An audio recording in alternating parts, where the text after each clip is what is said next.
Salut, c'est Chris. Bienvenue sur la chaîne EDS.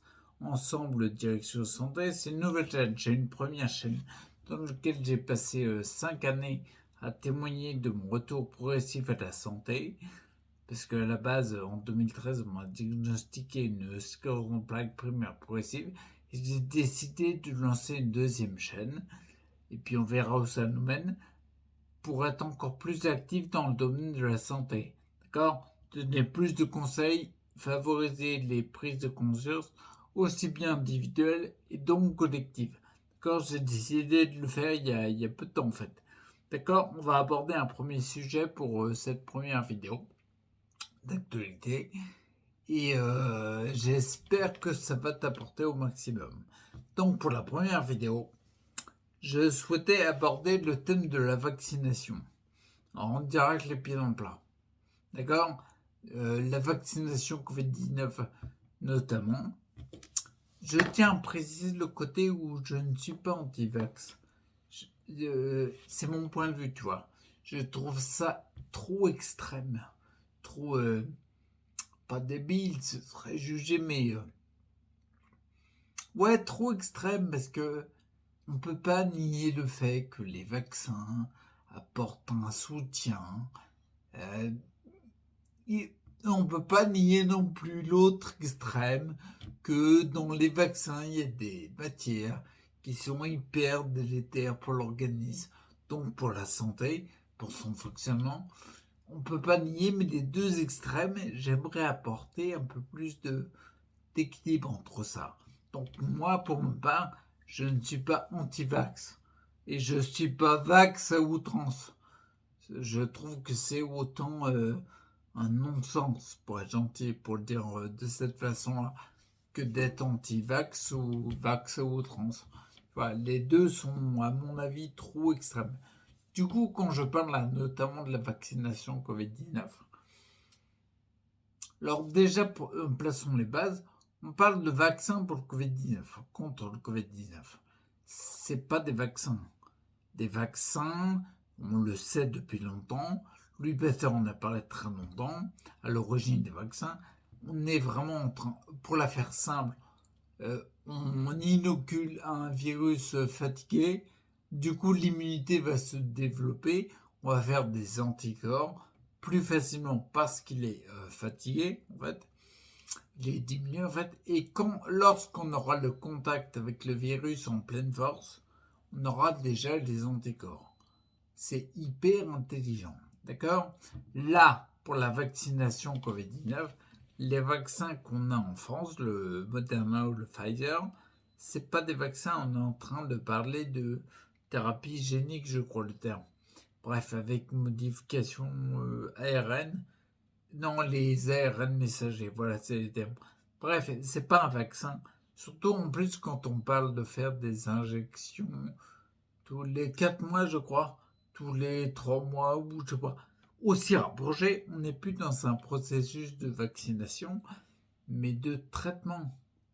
On est vraiment dans du traitement. Donc, quand on parle de vaccination, pour aller à l'inverse de la virulence du Covid-19, la virulence supposée du Covid-19, parce que ça, on pourrait en parler des heures également, mais c'est pas le sujet de la vidéo. Ben, en fait, ce n'est pas une vaccination, on n'est plus sur du traitement à thérapie génique, à messager, à ARN messager. Donc c'est quelque chose de très... Même si c'est connu depuis une quinzaine d'années, étudié en labo, il n'y a jamais eu d'expérience sur l'humain à cette échelle-là. Il n'y a jamais eu, parce que en fait, quasiment toute la population mondiale a, je peux pas l'appeler vaccin, parce que pour moi, c'est pas un vaccin, par rapport à sa définition, moi, ce n'est pas un vaccin, mais toute la population mondiale quasiment a été inoculée par le soi-disant vaccin. D'accord? Et moi, tu vois, dans mon cas particulier, comme je te le disais au début, en 2013, on m'a diagnostiqué une sclérose en plaques primaire progressive. J'ai été vacciné dans les années 90, en 93, il me semble, par le vaccin de l'hépatite B. Et là, on était bien sur le vaccin. Je sais qu'en 2019, une personne a attaqué, en fait, je crois que c'est Sanofi. Il y a eu gain de cause en justice, il a attaqué en justice.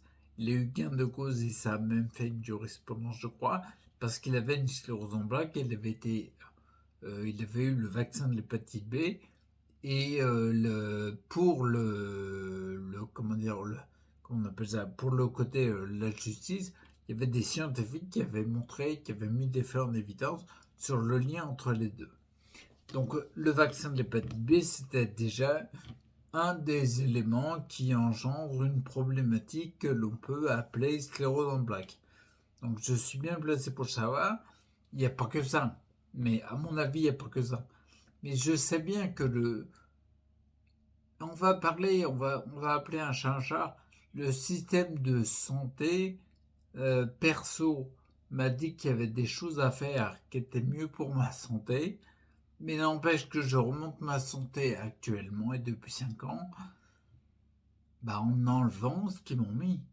Tu vois, en cherchant à enlever les matières qu'il y avait dans le vaccin de l'hépatite B, en cherchant à enlever les matières qu'il y avait dans les plombages qu'on m'a mis dans la bouche, on m'a dit que c'était pour mon bien, pour ma santé, et en fait, visiblement, et encore, là, je parle des métaux lourds, mais je parle pas des phénomènes d'électrogalvanisme, à partir du moment où tu as du métal dans la bouche. Pareil, on m'a donné des antibiotiques à outrance quand j'étais adolescent. On ne peut pas nier les bienfaits des antibiotiques, mais on ne peut pas nier aussi que ça engendre des complications.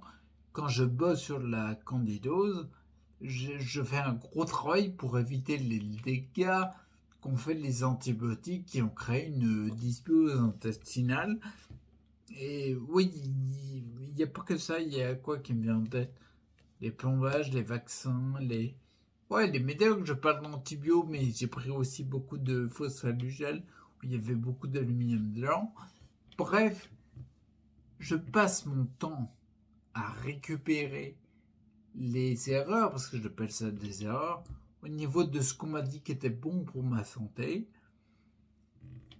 Mais il s'avère que c'était pas top, parce que je vais de mieux en mieux en retirant ce qui m'a été donné, qu'on m'a dit que c'était bien.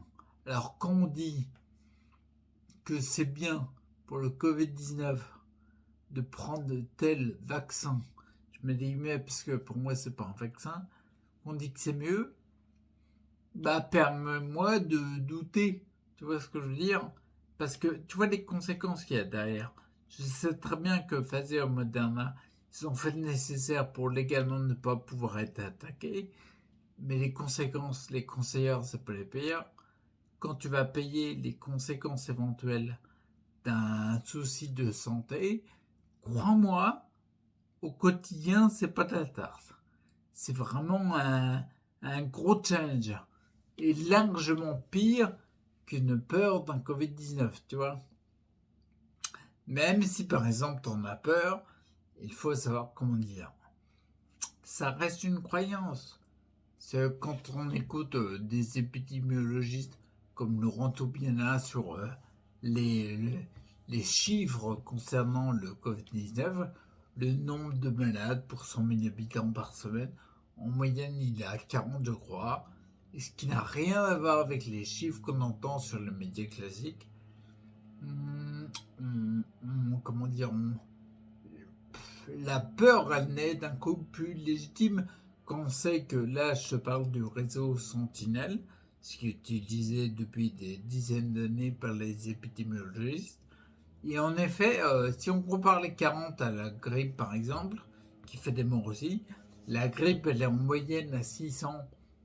Le ratio, il est... t'as pas besoin de faire bac plus 12 pour le comprendre, quoi. Tu peux réfléchir 2 secondes et te dire, ah tiens, il n'est peut-être pas si violent que ce que j'en entends. Mais à un moment donné, nous-mêmes, c'est humain, c'est vachement nous. On est, comment dire, on peut faire perdurer une croyance qui est délétère pour les individus et pour le collectif, alors qu'en compte, c'est qu'une croyance. Par exemple, nous, toi et moi, les humains, quoi, à une époque, on croyait dur comme fer que la Terre était plate. on croyait dur comme fer que la Terre était plate. Tu vois? Donc je t'invite vraiment à te poser la question et regarder ça. Ok, j'espère que ça t'a apporté. Et je vais terminer la vidéo par une... J'ai eu un pote il n'y a pas longtemps qui est dans le domaine de la santé et je lui ai demandé son avis vis-à-vis du vaccin, du Covid-19 et tout, ce qu'il en pensait. Et je vais finir par ce qu'il me dit. Ça m'a fait marrer, donc j'espère que ça va te faire marrer. Et il a dit en fait, quand je lui ai dit ça, il m'a dit je préfère me rouler dans la merde, au moins j'aurai des maladies connues. Que si je prends le truc injecté dans mon corps, j'aurai des maladies peut-être pas connues. Et je trouve que c'est intéressant comme réflexion, ok? Et je te dis à plus, reste acteur pour ta santé. Ciao.